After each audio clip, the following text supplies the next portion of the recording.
Welcome to the Nevis newscast for Thursday, November 4th, 2021. I am Bronte Swanston Hendrickson. Minister of Public Works, the Honorable Spencer Brand, is commending the Public Works Department for their work on the Butlers Road Rehabilitation Project when he visited the project on Thursday, November 4th, 2021. I am very satisfied with the progress that I am seeing, and the pictures are revealing.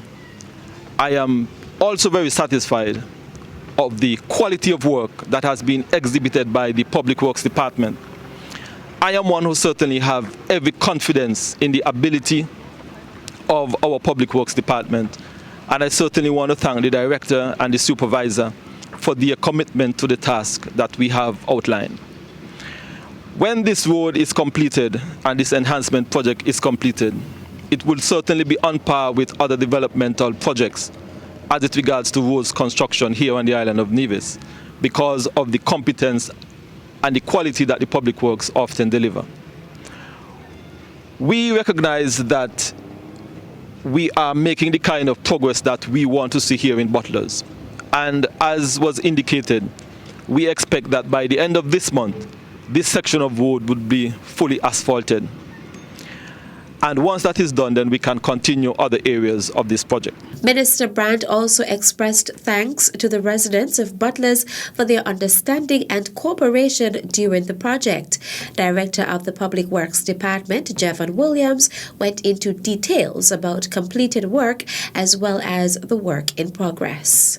This section had a lot of excavation and we had to do a lot of retaining walls construction before we actually did the road construction. Right now we have already completed the majority of the curbs on this road. We're concreting the driveways at the moment. Once that is completed, then we will progress to the next phase, which will be finishing the template of the road and putting down the asphalt.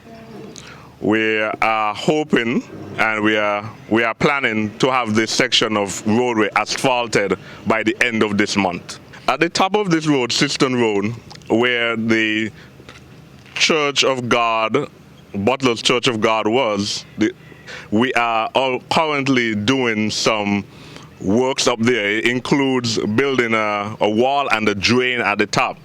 If you're familiar with Butlers, at the top of this hill, a lot of water comes down off of the hillside by the mountain. And it was very important that we deal with that water at the top. Also, we are installing a pipe culvert where the old dam was, so that the water will go into the U-drain and go into the pipe culvert. And we are also relining the gut that is behind the old church to accommodate all the water that will be coming down. And we're also doing an adjustment to the fence at the top. The multi-million-dollar Butlers Road Rehabilitation Project began on June 8th, 2021. The Department of Agriculture continues to build its livestock capacity and increase meat production in its quest to ensure food sustainability on Nevis. Rohan Claxton, Livestock Extension Officer with responsibility for production on the Madness Stock Farm, says a breeding program which was introduced in 2016 is bearing fruit. We started a breeding program in 2016. During that year, we had a total of 30 breeders, and what we did, the calves that we got in 2017, we selected them to be replacement heifers along with the nucleus or the Senapol. So to date, we have a total of 47 breeders, which means this year we expect 47 calves. To date, we have 37 calves, so we're expecting another 10 calves by year end. The breeds that we introduced is the brown Angus and the red Angus, along with some Brahman bulls that we had previously. So crossbreeding is one of the techniques used in order to develop the genetics or breeds on the island. And why we chose these breeds, the Angus is well known worldwide as a beef producer, grows very fast, and the genetics is very, very excellent. The meat marbling is very good. The texture of the meat is very good. So that is why we're introducing this breed, so it can grow fast to reach market weight. According to the Livestock Extension Officer, there has been an increase in local demand for beef. As a result, the Magnus Stock Farm has been concentrating on producing cows to sell to farmers who are interested in improving the genetics of their stock. The farm also supplies the Department of Agriculture's abattoir. We normally supply the abattoir when there's need to, because the demand for beef is tremendous. I'm sure that many of you went to local restaurants and you realize you're eating local ground beef, and the abattoir also provide beef patties, right? The choice cuts, you'll see them around in the supermarkets. So presently, the demand for beef has taken off. Some time ago, we had a lot of cattle that we had to used to call the beef festival. We used to sell beef for $5 a pound. When the demand, nobody used to take it. But now the demand is there, supply is insufficient.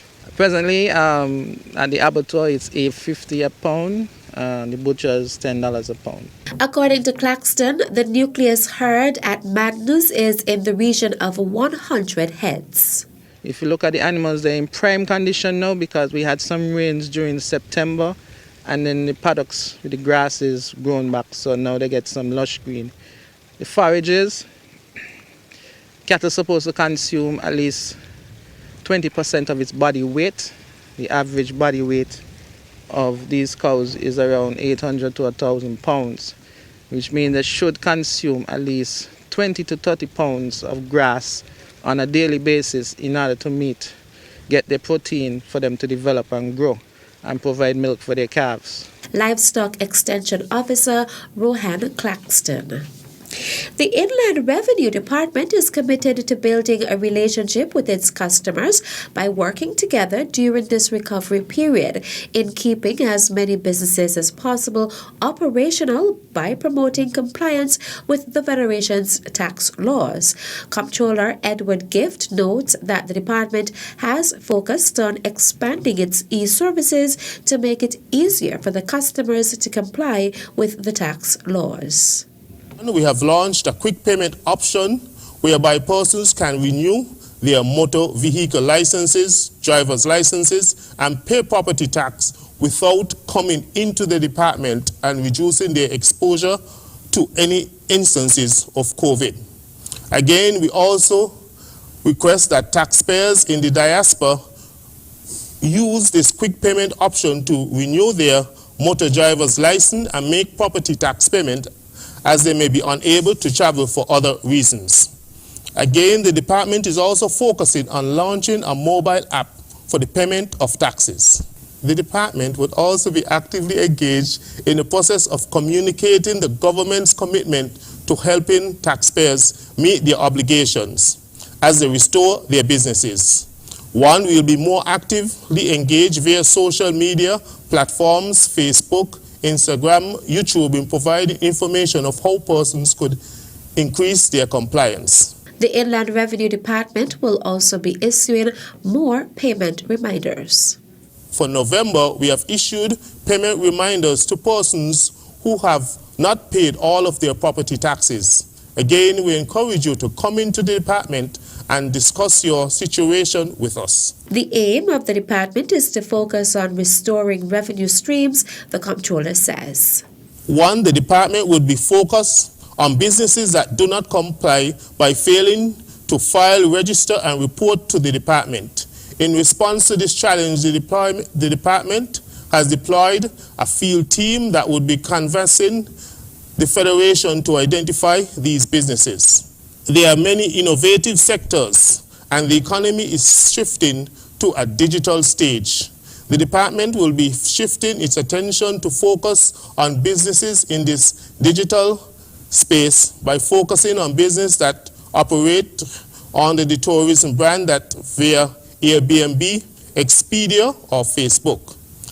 In addition, the department will be focusing on establishing strategic alliances with other government departments, public sector corporations and private organizations in the implementation of a tax compliance certificate to promote tax compliance. Comptroller of the Inland Revenue Department, Edward Gift.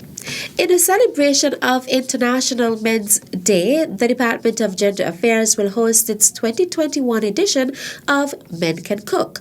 Gender Affairs Officer Mario Phillip says teams from each parish are being invited to register for the competition. This year's edition of Men Can Cook is going to be a grill master competition, and I am already excited and a little bit hungry just thinking about it. But we are going to have persons who are interested in grilling, who know how to grill, who feel that they can grill and that they can be the best. We are inviting you to register. Persons who are interested in participating in the competition can register at the Department of Gender Affairs on the second floor of the GMBC building on Government Road. The first team to register from each parish will be the one to represent that parish. The registration fee is $100 per team. The registration deadline is Friday, November 12th, 2021. Now this year we are having teams of 2 from each parish on the island of Nevis. Of course, there are many prizes to be won, exciting prizes, right? So we want you to don't delay, register. The registration ends on next week, Friday. We are just going to have a one-day event where those persons come and we're going to have persons grilling pork and fish and beef, chicken, so it's going to be a great event. The judges will determine from the different segments who the winner is for each one and then the overall winner. The Men's Month Grill Master competition will take place on Saturday, November 27th at the Cultural Village. The Ivor Walters Primary School hosted its anti-bullying campaign on Wednesday, October 27th at the school, where Principal of the school, Janice Whitaker Richards, spoke on the theme for Anti-Bullying Day 2021, Lend a Hand, Take a Stand.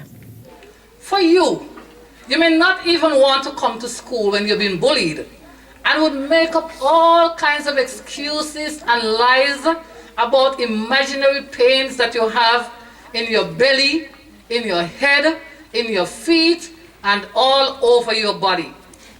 If someone you know is being bullied or feels threatened, don't dismiss it. Remind them that there are people who are there to support them. If you witness someone being bullied, intervene and address the situation accordingly, or tell a bigger person. A number of songs, poems, and dances were performed by the students of the Ivor Walters Primary School. Chairperson for the event was teacher of the school, Siobhan Lowe. Lowe spoke about the loss of 2 past students in the last week. Just recently, we lost 2 of our past students, Xavier Howell and Shaheem Clark, to senseless crime and violence. We must take a moment and ponder, how did we get to a place where our young people believe their only recourse is in stressful situations is to take the life of another human being? The perpetrator or perpetrators of such devious act were once babies. They were once little boys and girls just like you here this morning. They were once students of a school. Again, I stress, the effects of bullying can be long-lasting for victims, affecting our nation at large. And while there is a myth which contends that children who are bullied need to toughen up, this is not true. Bullying would take place no matter how thick-skinned children are, especially if we are not intentional in dealing with this social ill. So let me remind us all, bullying is not just a fact of life or a rite of passage. So we must not wait for something serious to happen or for someone we know and love to get hurt, to join in the fight, to teach our children about it, the causes and effects, to campaign against it, and to ensure that our school enjoys an atmosphere of tranquility. It is against this backdrop I ask that we pause for 1 minute of silence in honor of the 2 past students who lost their lives prematurely just recently. The featured speaker was Marlene Poxon.